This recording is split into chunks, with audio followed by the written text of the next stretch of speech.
یعنی motivational speaker آپ کو کہتا ہے کہ میں آپ کو سمجھانے کا، قائل کرنے کا، ایک نشست پہ بیٹھنے کا 5,000 روپیہ لوں گا، اور ہمارے اسٹوڈنٹ وہ 5,000 روپیہ دے کے اس کے پاس بیٹھتے ہیں تاکہ تھوڑا موٹیویٹ کر دے، لیکن اتنی کتابیں لے کے عالم جمعے والے دن بیٹھا ہے، اتنی کتابیں لے کے، اور وہ کہہ رہا ہے تم سے کوئی مطالبہ نہیں، صرف ذرا جلدی آ جاؤ۔ مسجد میں پنکھے چلا دیے ہیں، آسانی پیدا کر دی ہے، وضو کا انتظام کر دیا ہے، چونکہ میں آپ کو ذمہ داری سے کہتا ہوں کہ کچھ چیزوں کے لیے بندے کا دل اگر اس طرح کھل جائے نا جس طرح ہونا چاہیے۔ میرے اسا فرمایا کرتے تھے خیرات لینی ہو تو صرف پیالہ تو سیدھا کر لے بندہ، اگر پیالہ ہی سیدھا نہیں ہے، ہمارا وہ مزاج نہیں، معذرت کے ساتھ مذہب کے معاملات میں بات سننے کا، پڑھنے کا، غور کرنے کا، اگر وہ مزاج ہو ایک منٹ کے لیے کہیں اور نہ جانا پڑے، کائنات کی ہر نعمت ہمیں دروازہ رسول سے ملے۔ لیکن وہ والہانہ پن، جب میں پڑھتا تھا، اب تو مجھے نہیں پتا، کافی دنوں سے میں نے معلومات نہیں کی، جب میں نے میٹرک کیا تھا تو رزلٹ 31 مارچ کو آتا تھا، تو جو بھی کسی دا آیا 31 مارچ میں، ہاں نہ نہیں کرتے تسی، 31 مارچ کو میٹرک کا رزلٹ آتا تھا، تو جنہوں نے پیپر دیے ہوتے تھے وہ 1 مارچ سے نماز بھی شروع کر لیتے تھے، اور ان کے ابا جی بھی شروع کر لیتے تھے، کیونکہ پیپر دیے ہوتے تھے نا۔ تو والد کو جس دن پتہ چلتا تھا نا کہ تیرا بیٹا میٹرک کر گیا ہے، تو جس رشتہ دار کو اس نے کبھی فون نہیں نہ کرنا ہوتا تھا،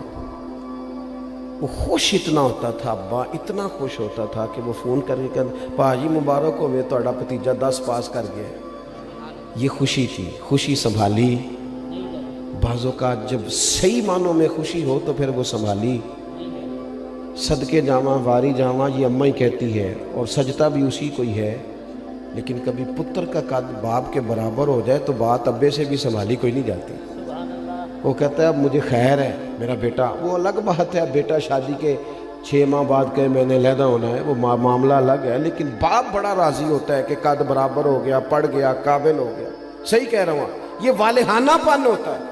والہانہ پن رشتوں میں ہوتا ہے، رشتوں کی حساسیت بتاتا ہے، نہ سمجھ آئے تو پھر حضرت انس بن مالک رضی اللہ تعالیٰ عنہ فرماتے ہیں مجھے وہ دن نہیں بھولتا جس دن اللہ کے رسول مکے سے ہجرت کر کے مدینہ طیبہ آئے تھے۔ کوئی حضور کی اونٹنی کے آگے، کوئی پیچھے، کوئی دائیں، کوئی بائیں، کوئی یا محمدہ یا رسول اللہ کا نعرہ لگاتا تھا۔ بنو نجار بڑا قبیلہ تھا، بڑا، وہ قبیلوں میں اعزاز رکھتا تھا، ان کی بچیاں دف لے کے بیٹھ گئیں، خوشی سنبھالی نہیں جا رہی، وہ ننھی بچیاں جو بیٹھ کر وہاں دف بجاتی تھیں، رسول پاک کی جانب اشارے کر کے گاتی تھیں اور کہتی تھی ہمیں معمولی نہ سمجھنا، ہم ہیں بچیاں نجار کے عالی گھرانے کی، ہمیں خوشی ہے آمنہ کے لال کے تشریف لانے کی۔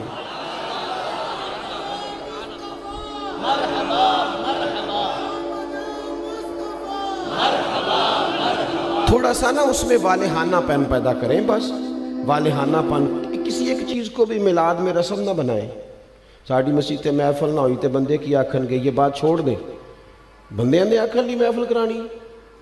یہ تو رب رسول کی رضا والا کام ہے، اور اس میں سے رسومات اور قیود بھی نکال دیں۔ اتنی مہنگی محفل کر دیا ہے، غریب آدمی ہاتھ ہی نہیں ڈال سکتا محفل کو، اتنی مہنگی، اتنے موٹے خرچے آنے والوں کے۔ جو یہاں آپ کے علاقے میں نعت پڑھتا ہے وہ بھی نبی پاک کی پڑھتا ہے۔ تھوڑا سا نا چیزوں، میں نے اس دفعہ پچھلے سال دوستوں سے کہا تھا کہ جڑا تسی شاپنا چ لنگر دیندے ہو نا، انہوں بھی پیر صاحب تے مولوی صاحب تے خطیب صاحب لنگر شریف ہی آندے نے، انشاءاللہ کھا لیں گے بھی،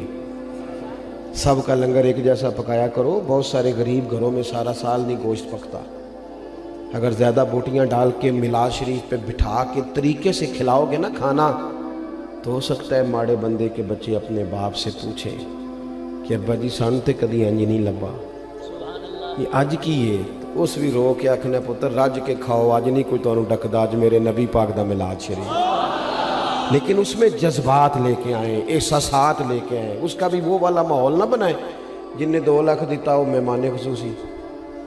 سٹیج دی زینت بس کریں۔ حضور کی محفل میلاد کا مہمان خصوصی وہ ہے جو آ کے فجر کی اذان دیتا ہے، جو مسجد میں جھاڑو دیتا ہے، جو رسول اللہ کے دین کی نوکری کرتا ہے، نہ سمجھ آئے تو بخاری شریف سے اس خاتون کا واقعہ نکال کے دیکھو جو میرے نبی پاک کی مسجد میں جھاڑو دیتی تھی۔ صحابہ نے حضور کو تکلیف دینا پسند نہ کیا اور جنازہ پڑھ کے دفن کر دیا تو حضور قبر پہ آ کے کھڑے ہو گئے، اور ساری دنیا گنبد خضرا پہ، اور حضور کسی کی قبر پہ آ جائیں۔ نبی کریم آ گئے قبر پہ کیونکہ یہ مسجد میں جھاڑو دیتی ہے، حضور قبر پہ کھڑے ہو گئے۔ ویسے تو دوسرا جنازہ جائز نہیں، لیکن وارثوں نے نہ پڑھا ہو تو پھر جائز ہوتا ہے، اور حضور تو خود وارث ہے نا ساری امت کے۔ تو نبی پاک نے قبر پہ کھڑے ہو کے فرمایا بناؤ صفے، میں دوبارہ جنازہ پڑھاؤں گا۔ تھوڑا سا نا حقیقتوں کا سفر کرے۔ بڑی ہو گئی رسمی باتیں، بڑا کچھ ہو گیا، اب تھوڑا سا نا ہمیں اپنے مزاج میں دیکھو۔ حضور نے کہا تھا کسی صحابی سے کہ میرے ناک سے یا میرے منہ سے بلغم نکلے تو چہرے پہ مال لینا۔ ادب اور محبت اور والہانہ پن ہو تو انداز بھی آ ہی جاتے ہیں، انداز آ جاتے ہیں۔ حضور نے کہا تھا کسی سے کہ میرے وضو سے جسم سے جو پانی لگ کے گزرے تم چہروں پہ ملنا، کہا تھا۔ بلکہ آپ صحیح مسلم شریف دیکھیں، حضرت ابو ایوب انصاری رضی اللہ تعالیٰ عنہ فرماتے ہیں نبی کریم علیہ السلام میرے گھر کو حضور نے رونق بخشی، میرے غریب خانے پہ آئے تو میرے گھر کی 2 منزلیں تھیں، نیچے میں رہتا تھا، اوپر کئی دفعہ بچے ہوتے تھے یا خالی ہوتا تھا۔ جب محبوب تشریف لے آئے تو میں نے عرض کی حضور جو آپ پسند کریں، تو فرمایا میں نیچے رہتا ہوں، لوگوں نے آنے جانا ہے، لوگوں کو آسانی ہوگی۔ حضرت ابو ایوب انصاری کہتے ہیں بچے لے کے چھت پہ چلا گیا، لیٹ گیا۔ رات کو میں اٹھا، اچانک آنکھ کھلی، چھت پہ چل رہا تھا تو میرے دل میں خیال آیا کہ ابو ایوب کہیں ایسا نہ ہو کہ جہاں تیرے پیر ہیں وہاں نیچے حضور آرام فرما ہو۔ خیال آیا، یعنی اگر حضور اس کو بطور ادب ان کے سامنے بیان کرتے تو محبوب فرماتے ادب یہ ہے کہ میں اوپر رہتا ہوں تو نیچے رہے، لیکن نبی پاک صلی اللہ تعالیٰ علیہ وآلہ وسلم نے ایک اور انداز، صحابہ نے ایک اور انداز ہمیں حضور کی غلامی کا سکھایا کہ یہ حضور نے کہا نہیں۔ حضرت ابو ایوب کہتے ہیں مجھے وہ خیال آیا تو میں ایک کونے میں ساری رات کھڑا رہا، اور وہاں میں نے ساری رات بیٹھ کے گزار دی۔ صبح آ کے عرض کی یا رسول اللہ میرے بس کی بات نہیں ہے چھت پہ رہنا، جہاں نیچے آپ تشریف فرما ہو۔ محبوب نے یوں نظر اٹھا کے چہرہ دیکھا اور ان کی قلبی کیفیت اور ان کے باڈی لینگویج اور ان کا انداز کا اخلاص، فرمایا ٹھیک ہے تو بچے لے کے نیچے آ جا اور میں اوپر چلا جاتا ہوں۔ یہ صحابہ نے نا ہمیں حضور کے ساتھ والہانہ پن، ایک تو محبت کا والہانہ پن، ادب کا والہانہ پن، اور تیسری بات، اور اسی کے قریب جا کے میں نے بات سمیٹ دینی ہے، وہ نبی پاک کا حکم ماننے میں والہانہ پن رکھتے تھے۔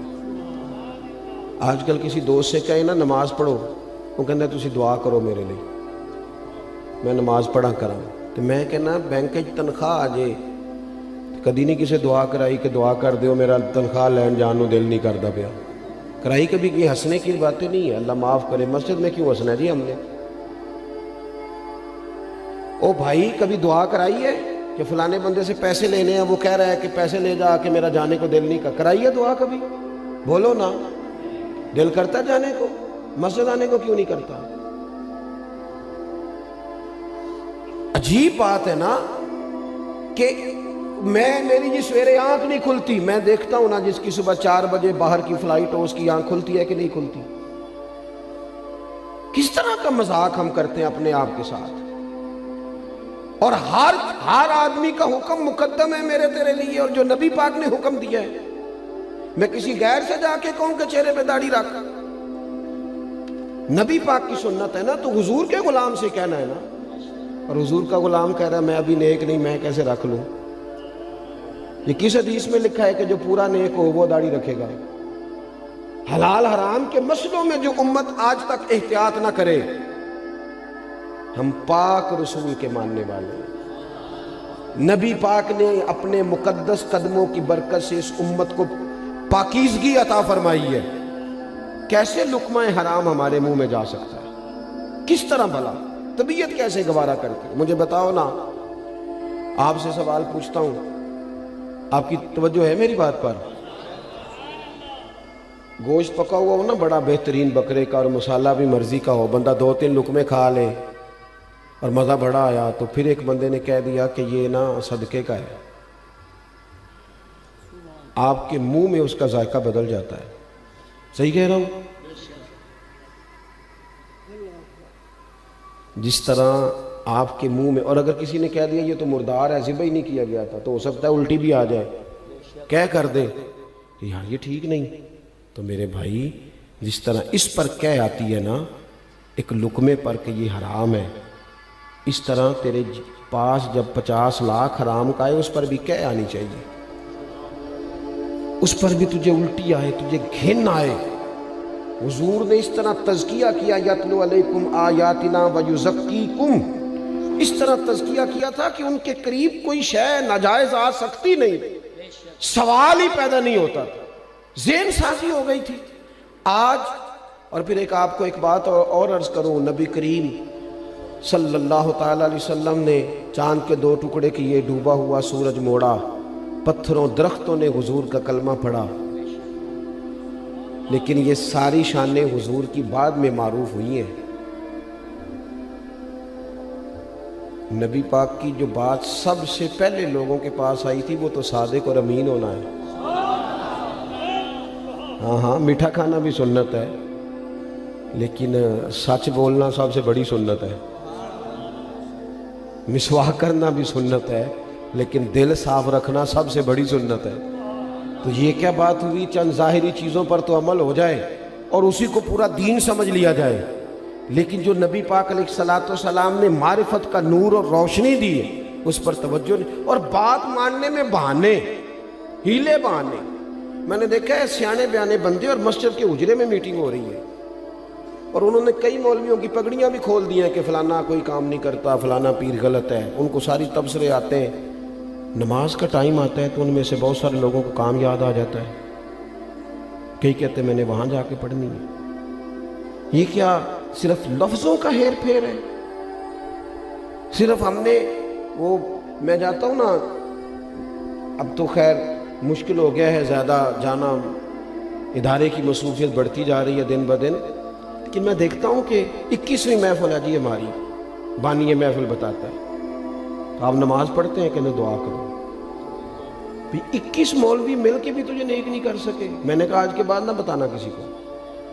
وہ کہیں گے کس طرح کے لوگ ہیں، 21 بندے آئے اس کے پاس اور ایک کی بھی بات نہیں سن سکا۔ چیزوں کو اصل پہ لائیں، اصل ہوتی ہے، اور بنیادیں ٹھیک نہ ہوں تو پھر آپ عمارتیں کھڑی کریں، کیسے کھڑی ہوں؟